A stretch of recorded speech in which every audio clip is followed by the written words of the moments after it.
Welcome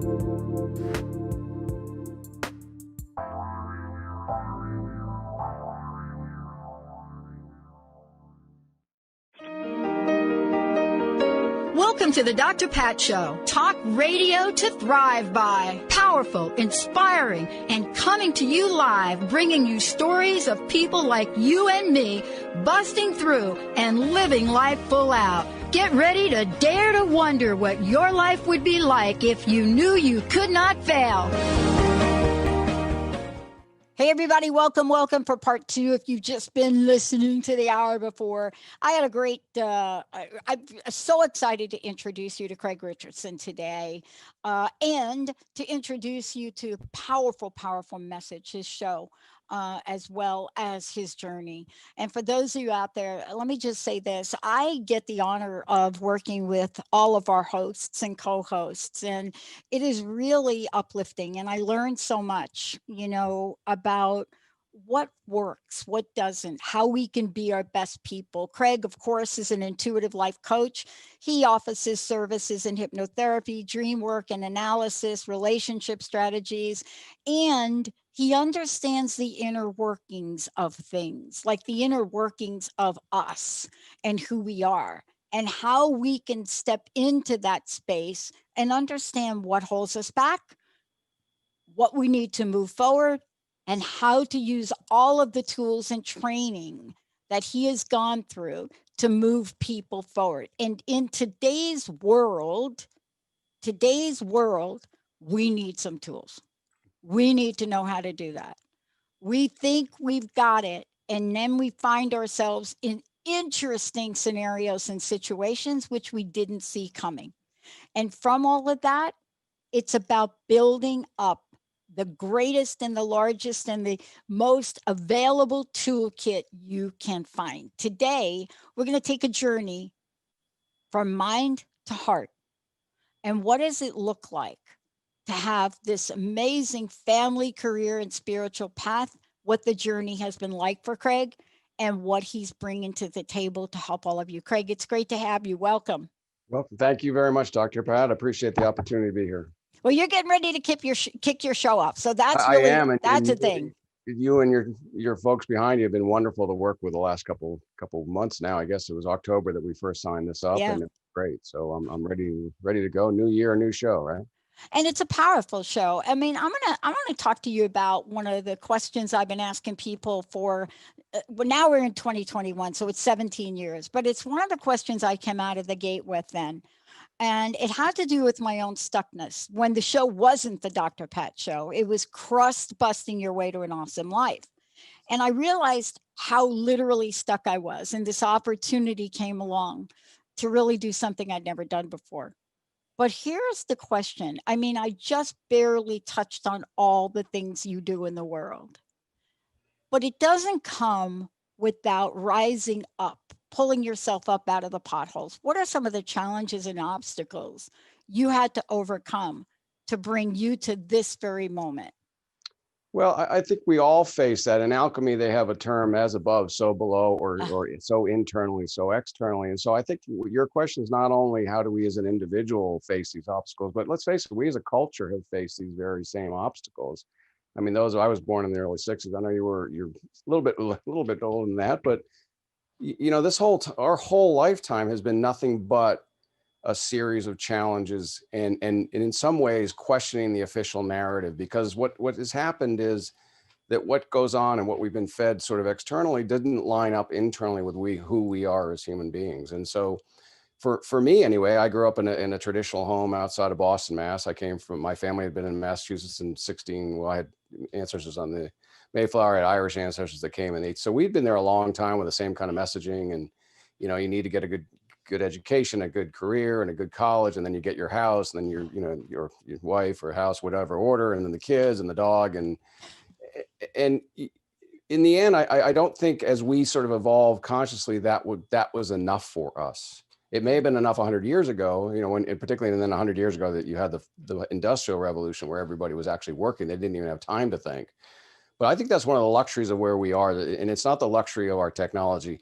It's the luxury of our human consciousness that we actually now have the time to question hey, are these narratives, is this who we are as humans? I mean, is this what we're supposed to do? And I think that's a lot of the obstacles that you mentioned and that we all endure in a spiritual journey are bumping up against those narratives. I think too, when you talk about that, we really are bumping up against them. And, let me ask you this question too.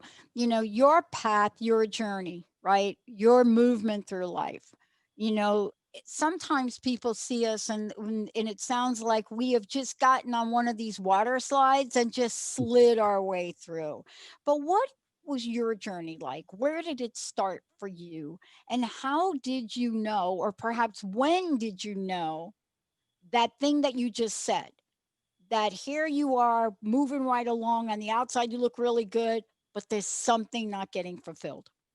Well, I think part of it, for my journey has always been to find out the truth or what it all is. And I think for a while, and Carl Jung talks about the two halves of your life. And that first half, you're sort of setting yourself up, you're following that same script I talked about. And then at some point you have a midlife crisis or as somebody I read at the time said, a midlife transition, which is a little softer way of saying it. And Carl Jung says in that second half, and when you go through like what a caterpillar goes through to become a butterfly, it's a very painful time. So the underlying drive for me has been just to kind of figure it all out. And I thought, I come from a political family and I thought it was politics, which is what I ended up in Washington. And then it doesn't take very long here to realize that this isn't the answer. But I did try to follow that script. I did get, I had married, I had children, but there's always been an element to me. And I think the best way I can describe it is what my father used to say to me. He said, there's a right way, there's a wrong way, and then there's Craig's way. And I've had an element of that. And as I look back, one of the courses I took recently was looking at your own mythology, your own personal history. And I have a grandfather who was, I don't know how many generations of Richardsons. And he went to Harvard and the whole thing. But instead of, marrying the Endicotts or the Peabodys, he went out and married a first generation Irish woman in the 1920s. And not only was it sort of a class thing, but it was a Catholic Protestant thing. And they had to elope. And my father was half Catholic, half Irish, half English, and I look now, the more I kind of come out now on this, and I look back at my own mythology, my own family, I look to him. I didn't know him. He died in March of 1961. I was born in June of 62 following year. But I have as I went through and cleared out my parents' house, they passed away my mom last year and my dad a couple of years. I came across a lot of letters that my grandfather had written. Mm-hmm. And I sort of started to look at him as a man and what he went through. And I saw a lot of symbolism and a lot of similarities between me and him. And for whatever reason, God put us on the earth to do, sometimes you're meant to be one of those that go along, get along, and sometimes you're not. Yeah. I mean, and isn't it fascinating when we look back? I know I went through the same thing with my family and and finding out a lot of things I didn't know from letters, right? And they were so insightful, but there was an intuitive sense of knowing, let's say. There's some intuitive sense. And I talked about this, as well as you being an intuitive coach. There's this intuitive sense of that. What have you discovered along the way to help you follow that intuitive sense? What have you discovered about that? Well, I think when we talked about the initial programming from the culture, one of the things I think is missing is there's lots of names for it, whether it's materialism or utilitarianism. But one of the things I discovered as I had my first child was that we are not just a body. And so I think the first major discovery is that we are a mind, body, and soul. Yeah. And what you find out in the mainstream culture, if you want to call it that, is that they really, in our health care system has a problem with this as well. And it didn't always, but for the last 70 or 80 years, it's only looked at us as material, flesh and blood, organs, cells. And we are so much more than that. So I think the first step is to discover, hey, we're a trinity. We are mind, body, and soul. And if we only deal with one side of this, if we only deal with the material aspect, we're missing 2/3 of who we are as a human being. And so for me, I found actually, ironically, a friend said, I converted to the Catholic Church officially in 2000. And my friend said everybody else was leaving then. So again, Craig's way. So for me, that's when I had a sort of a spiritual transition for me. And I got a master's in Catholic theology at the time because I was very interested in the church, I'm a historian. I love history. So the church history was a whole nother layer. I knew American history like the back of my hand, but in Western European history, but to look back at 2000 years, Yeah. I found fascinating. And then, the traditions of the church and the saints, I really kind of fell in love with some of the saints and the orders, as well. But what I realized was that spirituality, at least for me personally, and I think for everybody, whatever that might look like, is an important component of our journey. Because I think that's that subtle, small voice Yeah. that ultimately drives us out of the corporate world, that drives us out of the law firms. Yep. It's even if it's opening a bed and breakfast in West Virginia, whatever, that's that little quiet voice of God basically saying, this isn't what I created you for, basically. Yeah.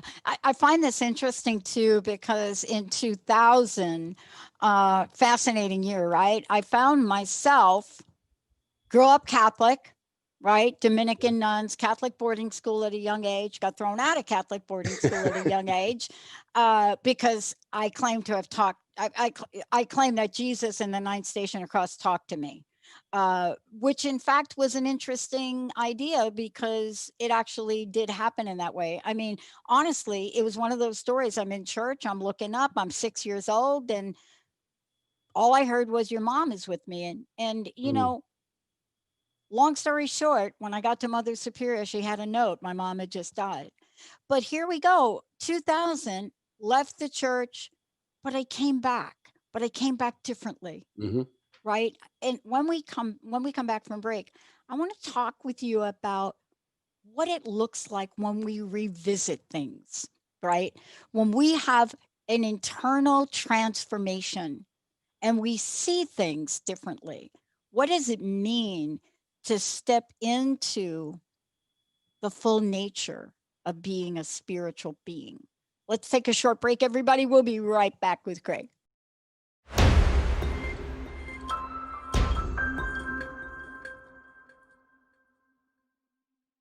Hey, everybody, welcome back. It's great to have all of you tune us in and turn us on right here on the Dr. Pat Show. I want to just tell you, I'm really excited about Craig and the show he is getting ready to do. And we're going to talk about that in a minute.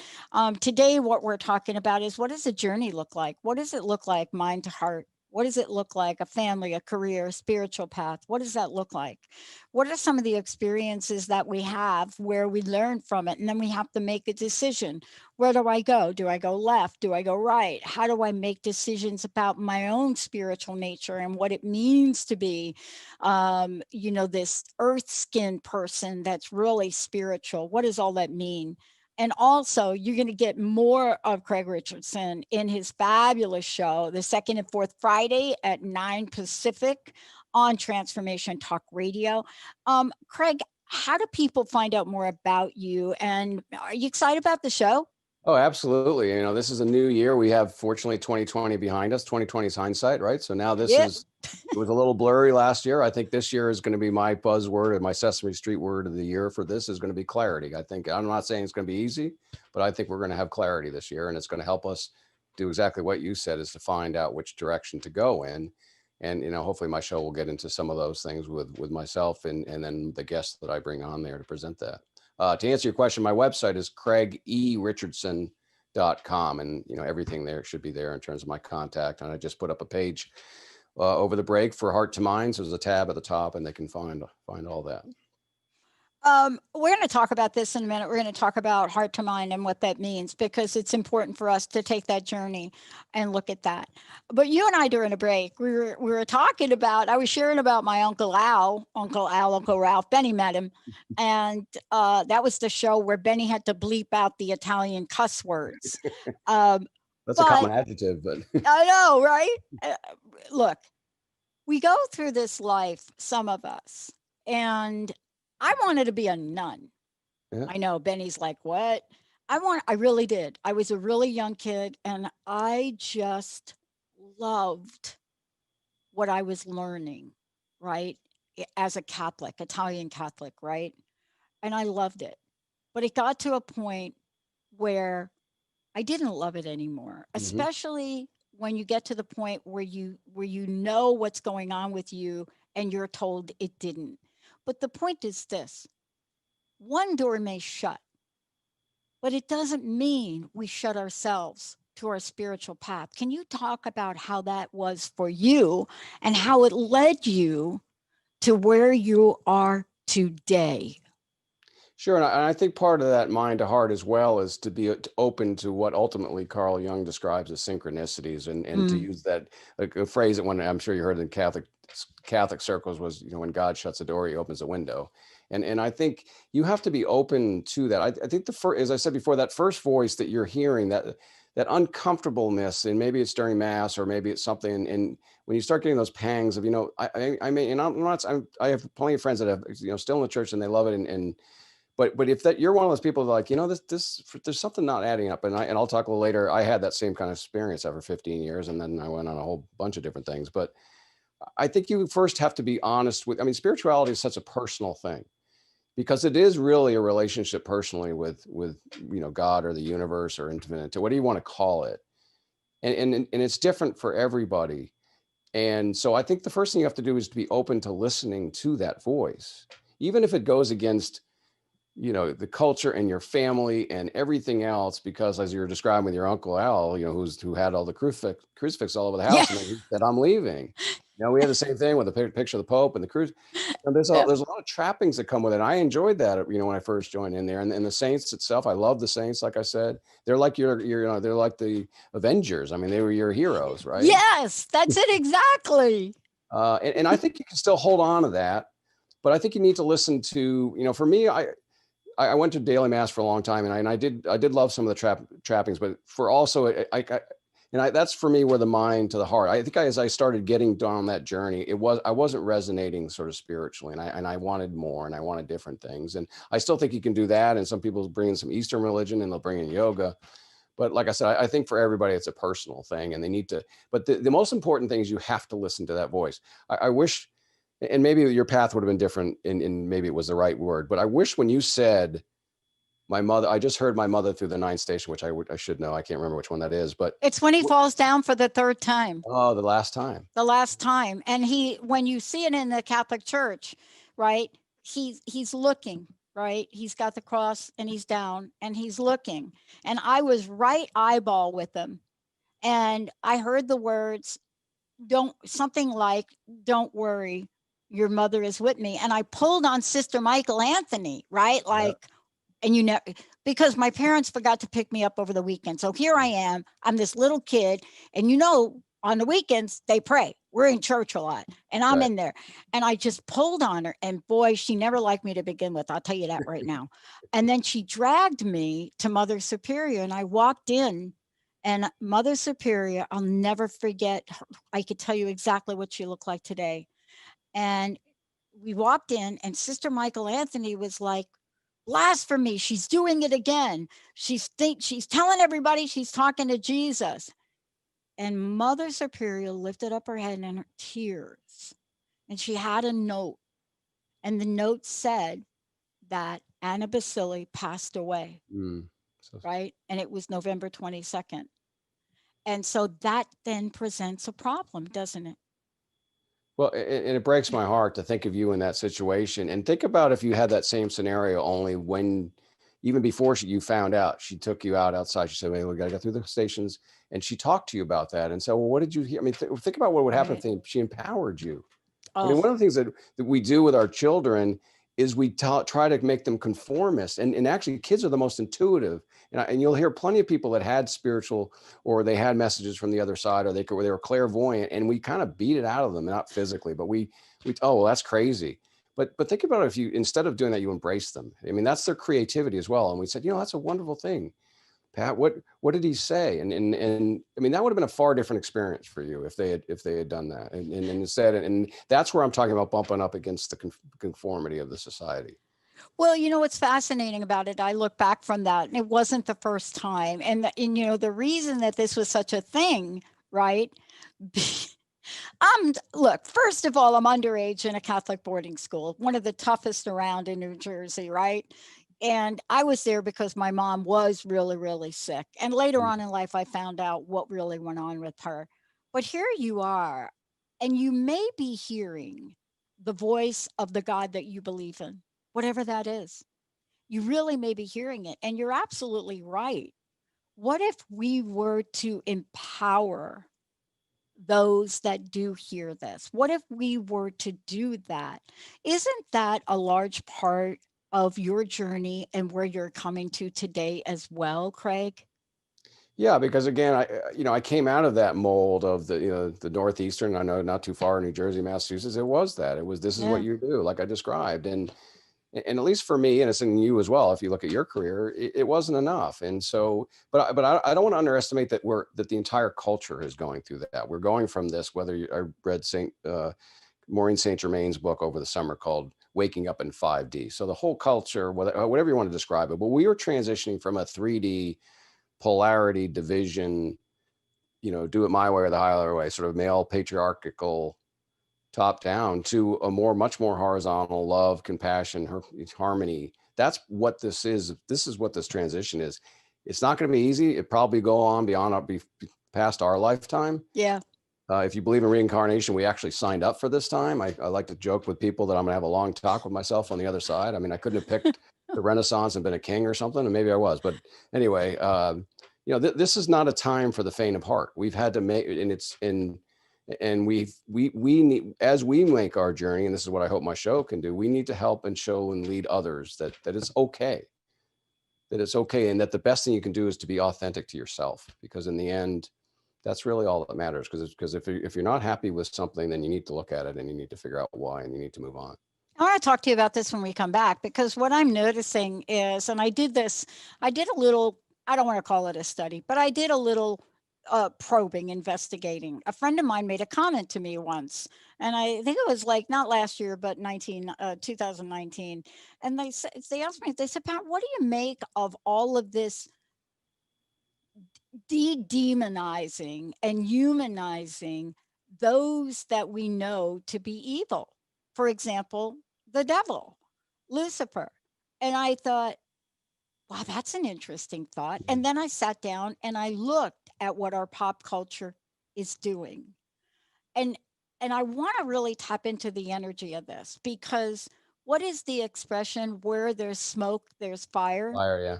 And when a generalized population of humans start to look at a different side of things, I often wonder, is it the chicken or the egg? What has come first? Are we getting seeds of consciousness planted in us? Hmm. Or is it the other way around? I'm going to have Craig talk about that. I can't wait to have him talk about it. Maybe you could talk about what Edgar Casey thinks about that. Let's take a short break, everybody. We'll be right back with Craig Richardson.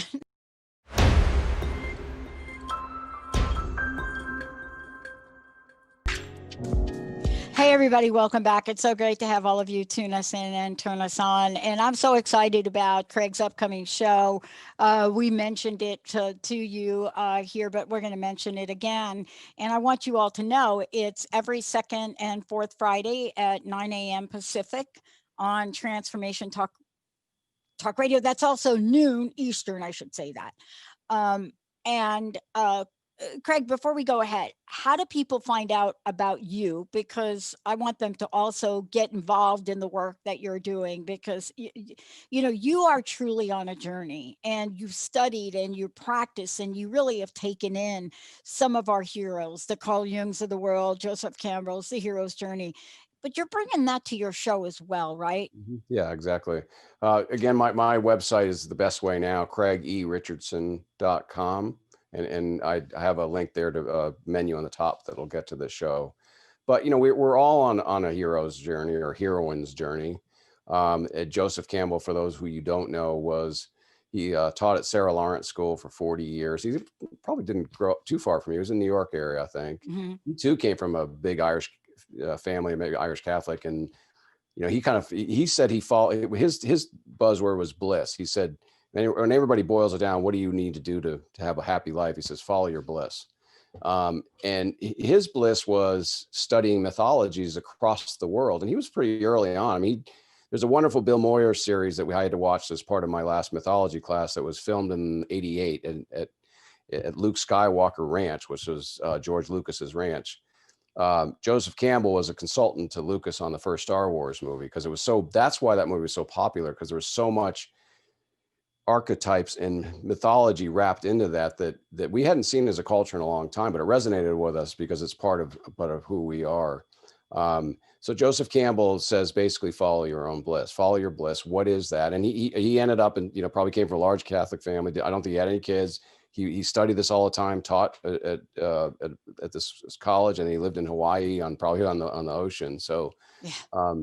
But his point is that as he looked at all of these seemingly diverse cultures around the world, they all had the same stories. They may have been told in different languages, Sanskrit or Mayan or even Catholicism or the Bible, Judeo-Christian, but they're all the same stories. And that's why they still resonate with us, because they are us.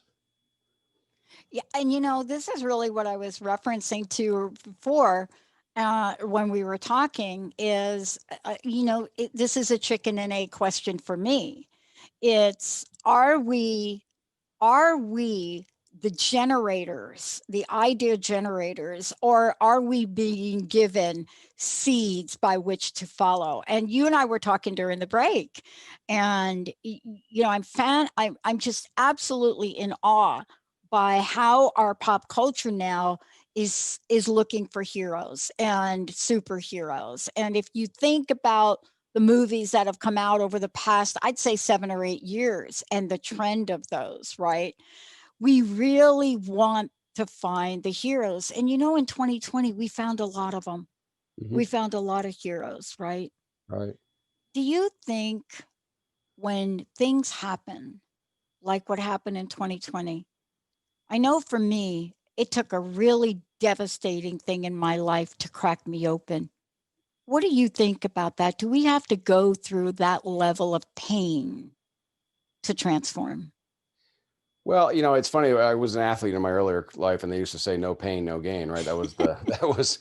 I think there is an element to that, and again, I go back to Carl Jung, who was one of my favorite people who I came across in my studies, who talked about that and that midlife of your life, and we call that midlife crisis. But there has to be an element to that, I think, in order for you to come out the other side, because the more that you're entrenched in things that really aren't who you are personally, the more difficult, the more the severe the pain is to get out. And I hate to say it, but it may be a marriage. I mean, there are so many changes that come along that may not be fulfilling you to find your own bliss. And then I'm not saying, people should do that without much thought about it, but there is that. I mean, you're not the same person anymore. So, no.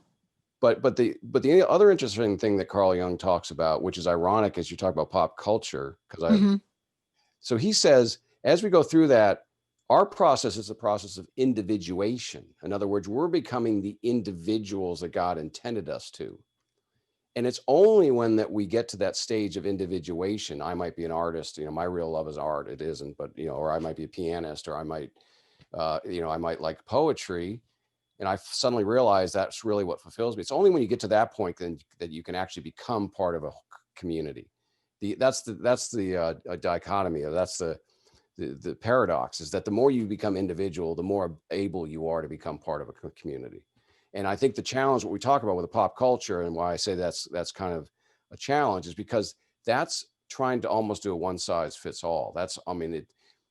Social media has, everybody says, oh, we're really in tune and we're in play. It's really a very easy thing to manipulate. It's a very easy thing to get people to, buy into and rate and judge themselves based on a post. And I don't think that's what Carl Jung's talking about. No. And, let's stay with this thought for a moment, because I know I get asked this, and I wonder if you get asked the same thing, Craig.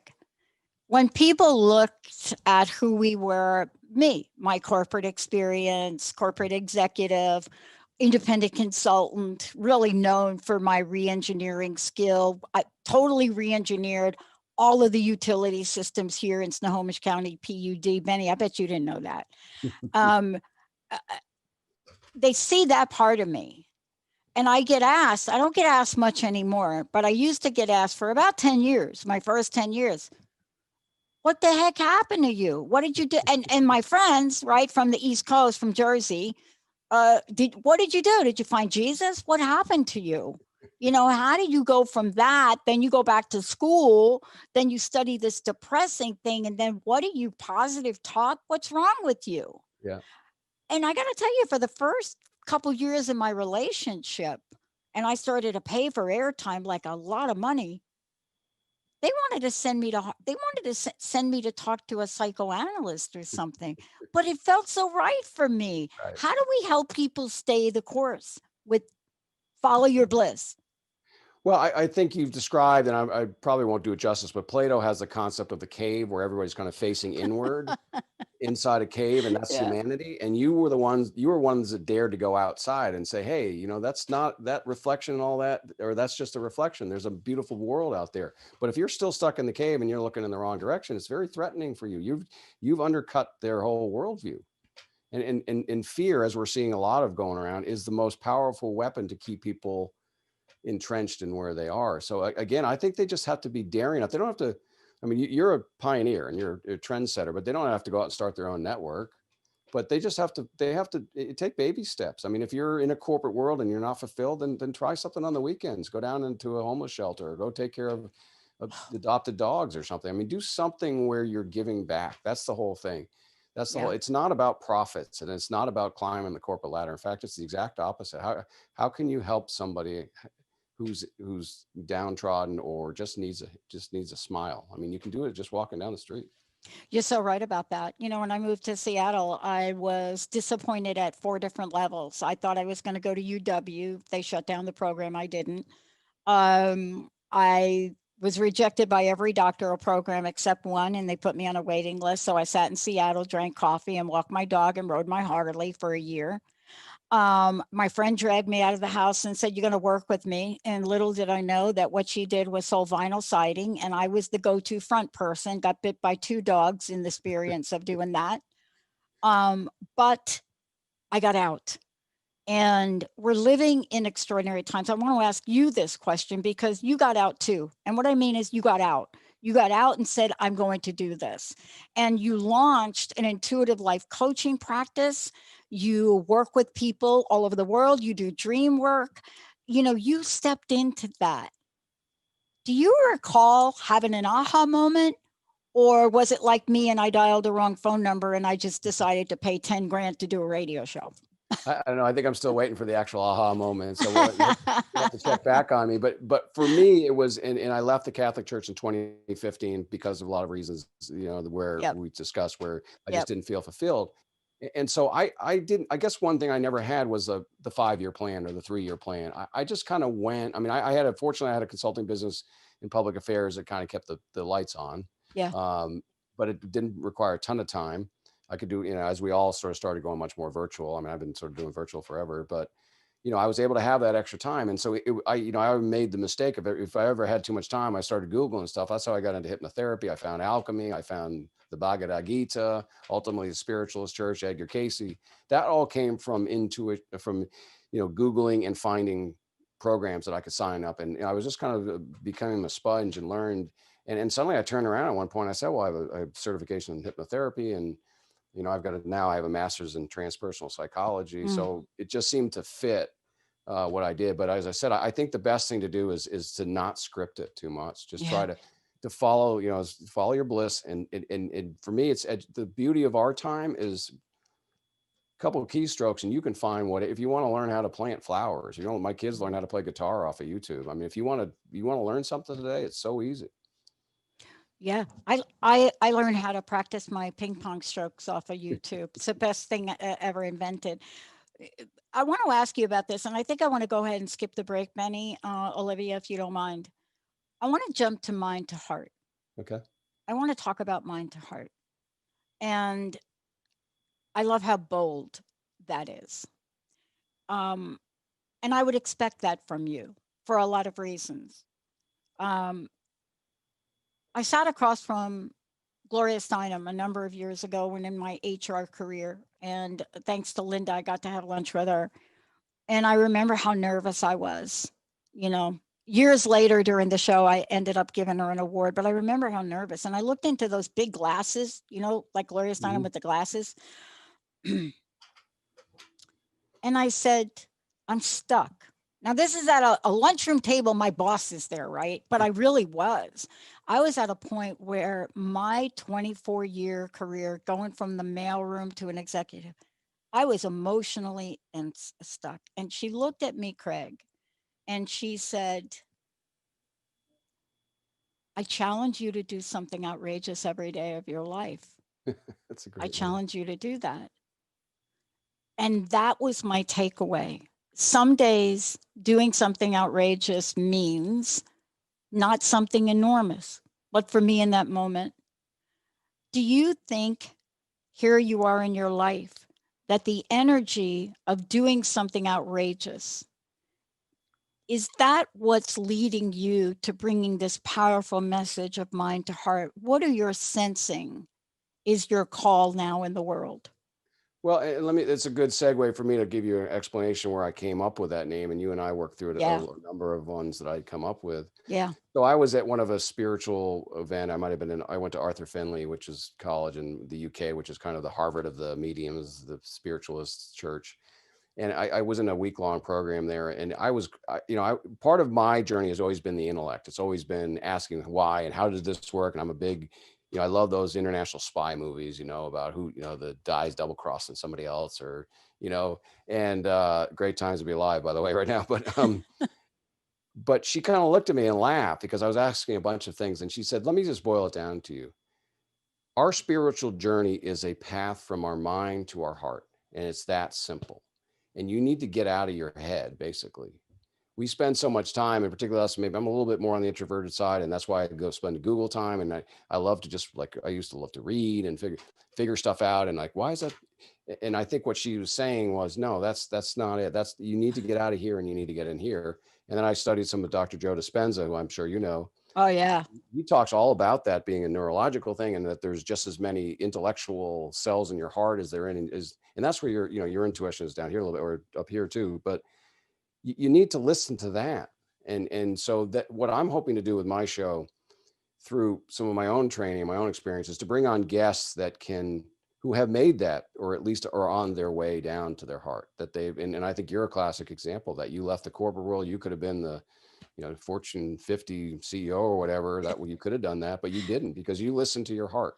Yeah. And I don't mean that sort of okay, I'm going to listen to my heart and I'm going to give up my mortgage and leave my house and my kids. I Right. mean, so there has to be a balance. That's my first warning. And it can be baby steps, like Gloria Steinem was telling you. And I think the outrageous thing, that piece of it was probably, and hopefully we're segueing out of that, because it was outrageous to do something against the common narrative, the popular narrative. Now I hope it's not as. I hope it's in 2021 now. I hope it's not as to be as outrageous to try to follow your heart. And I'm with you on that. I really hope that. And this is really, let me just call it this. This is for me as I think about 2021, and every year I go through this. And I don't know if you have a practice that you go through this. And, I think about I have a vision board, right? I don't Mhm. call it a vision board, but that's what people know it as. It's been very powerful in my life for me. If I had more time, I would share stories with you about this thing. Of course, I put lights on it. You could see I'm a twinkly light I person. can see in the background. I know. Well, you should see what's going on over here. Olivia would have a fit if I had this kind of lighting over here. But here's what I want to talk to you about in the time we have left. I've been through a lot of things in my life.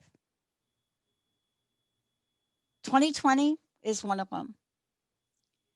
But what I've seen in humanity, despite what's in the headlines, despite what we're seeing in our political agendas, despite all of that, I'm so struck by the heroes that have come forward. Some of them have lost their lives. Yeah. This weekend, we had what we thought was going to be a personal tragedy here in our family.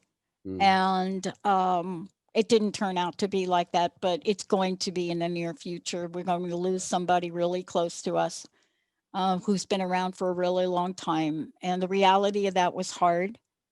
3 of my friends lost family members to COVID. but yet we're seeing the best of humanity in places. How do we cultivate more of that, Craig? Well, I think one of the keys, and I don't want to sound trite, and I'm sorry for what you're going through, and I know a number of people are, but I think the best thing, and I tell all my clients, is to turn off the news, Oh, God, yeah. turn off the social media, and because I think what that's, as we try to live more out of our heart, that's not our heart, and as we try to live in 5D, that's not 5D, that's 3D, and I had to do this myself because I was, I grew up in politics, I lived 30 minutes or 15 minutes from Washington D.C. I realized that it got me angry one way or the other. And I realized that, my role and all of our roles isn't to be here and to be angry. And let's face it, they're selling advertisement and they do a lot of that on purpose. So my first advice is to, because I think, and I may sound like a small point, but I think once you do that, then you can see that there's this wonderful world out there. And a friend of mine gave it up over the holidays, and I just saw her yesterday at church, at the Spirits Church. And she's like, oh, that happened. That happened. Oh, I kind of forgot. And you suddenly realize there's more time in the day and you're suddenly waving to the mailman. And I mean, so I think you need to do those things, whether it's turn the media off, spend time every morning meditating, take some of these ancient practices, and then just try to be there for other people, because I don't think that has ever changed. I don't No. think that, I mean, we talk about the World War II generation. I mean, our heroes, I think it's one of the songs I love, Gordon Lightfoot sings, or somebody, that heroes often fail. Mm. They fail by modern standards or by the culture standards. It doesn't even have to be modern. You can be in the Reformation period or whenever. But the heroes are the ones that are willing to do what nobody else is. And that's what's happening with COVID, as you mentioned, the healthcare workers, and they're going in every day. They're in the front lines. Our soldiers before us did that. So I don't think any of that, and that's what Jesus says quite plainly. Love knows nothing greater than to lay your life down for a friend. And we all do that. Mothers do that on a daily basis. Fortunately, not Oh, laying their lives down, but and family members do that for each other, and friends do. I mean, that's authentic living. That's 5D living. That's living from your heart when you do things for other people, because that's what it's all about in the end. it's interesting we're talking about this because I was given a gift many years ago, and I think this really calls to your show. And I want to just take a moment. You have a show on Friday, so let everybody know about that.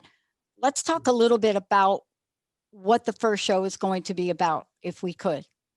Sure, I am delighted. We talked about the hero and the hero's journey, and I Yeah. had a wonderful mentor. Her name is Ray Mathis. She is a Renaissance woman of all sorts. She's Southern Baptist, found Edgar Casey somewhere along the line. Actually, I didn't realize till I saw her bio that she was literally a rocket scientist. She and her husband are rocket scientists with NASA. But somehow, as the Gloria Steinem era and your era, she got into this kind of spirituality when there were very few women at all getting into this. But she also has a wonderful background in his studied Carl Jung as well, Edgar Casey, Joseph Campbell. So she's going to help me frame the entire show. She's going to talk about the hero's journey from somebody who's really not only studied it intensely, but she's lived it. And I think it's a wonderful first show. She does a lot of astrology now as well, and she sends these monthly newsletters out. And so she's going to talk about what it means, what a hero's journey is, what the importance is, why we are all living it in a way, what that means for us. And then we're going to get into her own journey, which is a fascinating one. Yeah. I'm excited for you and I'm excited for your show. And I'm so glad that you made that decision to take this out into the world.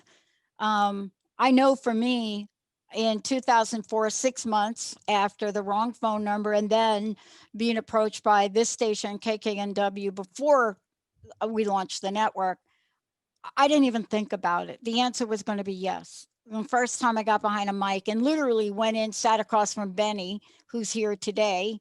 This is our 17th year together. It was like breathing for me. Mm-hmm. And it's still like that to me. I'm more excited today about what we're doing than I was 16 or 17 years ago. What excites you as you look ahead? What excites you most about your journey now?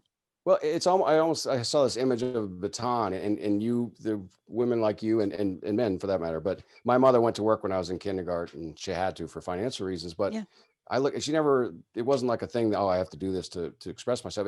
So I look at women like you and others that have come along. I mean, I almost feel like for us, it's like you guys have already paved the path. And now we have the technology to do it with the Zoom and everything else. So I'm really excited because I think that when I did my life's purpose work with Ray, it was another course I took with her. I came up with a symbol that part of my role is to be a torchbearer, a light for others.